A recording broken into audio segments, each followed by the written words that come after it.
almost everyone wearing the yin-yang symbol has got the meaning backwards. You've seen it on tattoos and album covers and the walls of every yoga studio in town. And what everyone tells you it means is almost always balance. But that's not what the image is really about. Those two swirling halves are not two forces trading turns, they're one movement. And that movement is running a lot closer to home than any picture on a wall. The symbol has been worn so smooth by repetition that it's nearly disappeared into the wallpaper, which is a shame because the image is doing something far more interesting than the logo it's become. Most of what gets said about it boils down to a single word, balance, and that one word has done more to bury the real idea than any number of cheap prints ever could. I've come to suspect it got flattened into balance because balance is the only part you can print on a poster. Let's take a second look. So it helps to go back to where the words came from before they became a brand. Yang was the sunny side of the hill, and yin was the shaded side. Two faces of one slope depending on which way the sun happened to be shining. Notice what that already does to the usual idea of two forces fighting it out, because these aren't two armies lined up against each other. They're one piece of ground seen from different angles. The yang is the lit face and the yin is the same ground in shadow, and the line between them moves as the day moves. Nothing here is at war with anything else. Now look at the structure of the image itself, because the part most people glance past is the one doing the real work. Each half carries a dot of the other inside it. So the white already has the black in it, and the black already has the white, which means neither half is ever pure, and neither is ever really alone. The two don't sit in a dead even freeze either, because they wax and wane, one swelling while the other contracts, bending back into each other the way a wave folds into the sea that threw it up. The whole shape is a circle rather than a scale, a picture of movement rather than a prescription for holding still. Lao Tzu puts it plainly in the second chapter of the Tao Te Ching, that being and non-being produce each other, long and short define each other, and high and low rest on each other. The opposites arise together, they don't trade shifts. Alan Watts used to say that all information whatsoever can be translated into terms of yang and yin, and he meant exactly this, that you never get a something without a nothing holding the place for it. So the symbol isn't describing a situation out in the world for you to manage. It's describing a movement, and the real question is where that movement is taking place, which happens to be a good deal closer than any wall. Now then, take the closest thing you have to look at, which is the arising of a thought. Every thought comes up out of stillness and falls back into stillness again. And you can watch this happening right now if you're willing to sit with it for half a minute. A thought surfaces, hangs in the air for a moment, and then it's gone. And what's left behind is the same silence that was there before it arrived. That isn't a poetic way of dressing up thinking, it's simply what's going on, and once you bother to look, it's hard to unsee. The reaching out is the yang stroke, and the receiving back is the yin. A thought is the yang, the active pointing of attention towards something, and the silence it surfaces from and sinks into is the yin, the receptive ground that holds it. This first pair, thought and silence, isn't two separate events happening one after the other. It's one cycle. But here's the part that's easy to miss. Since these aren't two events taking turns, they're one cycle. The same way an exhale is already the setup for the next inhale. You can't have the thought without the silence any more than you can have a wave without the sea. The two are a single gesture, and the gesture never stops. This is where that old image of the cup becomes useful. The one Lao Tzu keeps coming back to make the same point. What makes a cup isn't the clay. It's the emptiness inside it, because without the hollow there is nowhere for the tea to go. It's the same with sound. You see, since the pauses between the tones are what let you hear music rather than a wall of noise, and if you filled every gap, the notes would just blur into one long drone. The yin, the nothing, the silence is doing half the work, and it's the half we keep trying to skip. Alan Watts put it another way, that all your perception, in all its color and variety, is made up of vast composite of little yeses and little nos. Something, nothing, something, nothing, on, and that pulse is thinking itself, playing out as the very rhythm of awareness. You don't have to produce it or keep it going, because it's already running the way your heartbeat is already running, whether you're attending to it or not. The cycle doesn't need to be installed or balanced or improved. It was going before anyone taught you the word for it. The yang half is allowed to rest in the yin half, and the resting isn't a failure of thinking. It's the other half of the same act. And the silent does something stranger than rest, because it turns out to be where understanding actually lands, which is the part almost nobody talks about.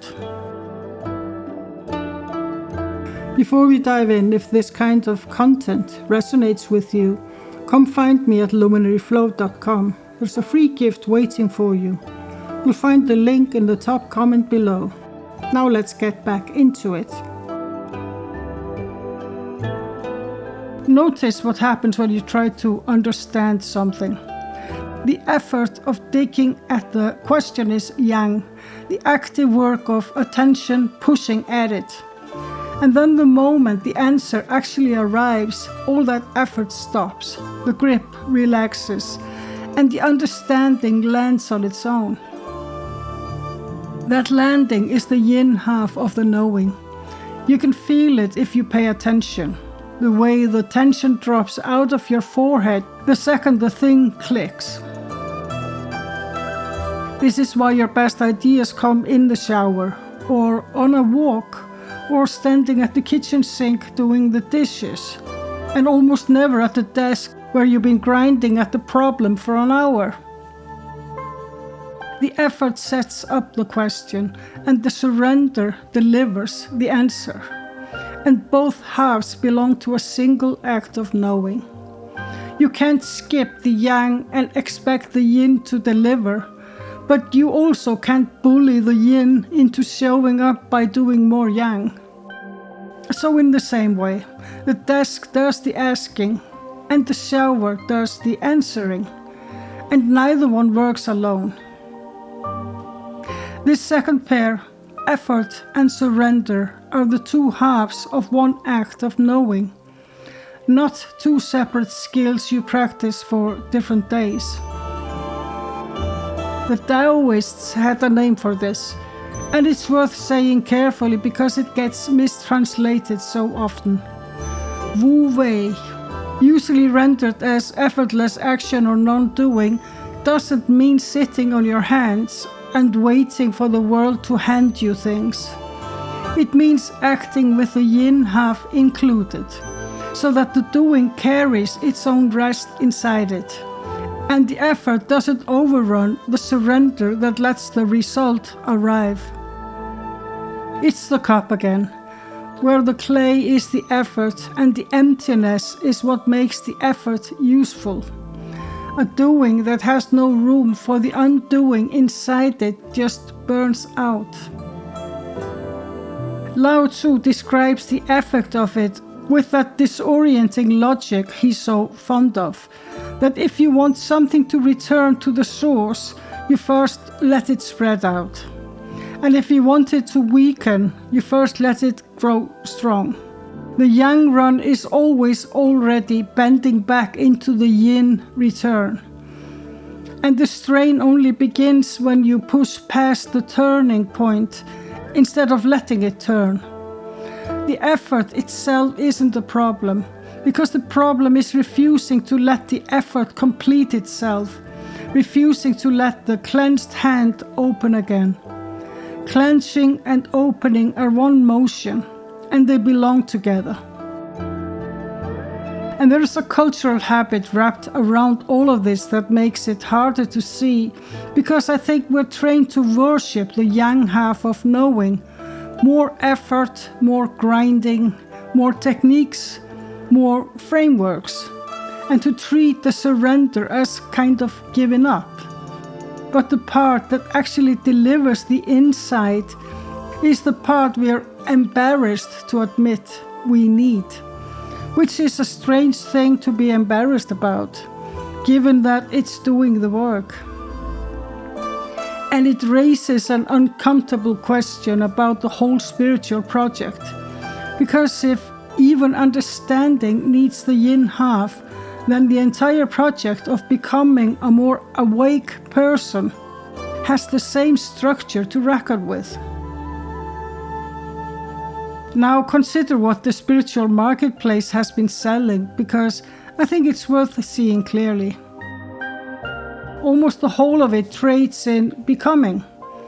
That you should become more present, more awakened, more balanced, more evolved, more whatever the next version of you is supposed to be. Every one of those is a yang move, a push toward a future self that doesn't yet exist.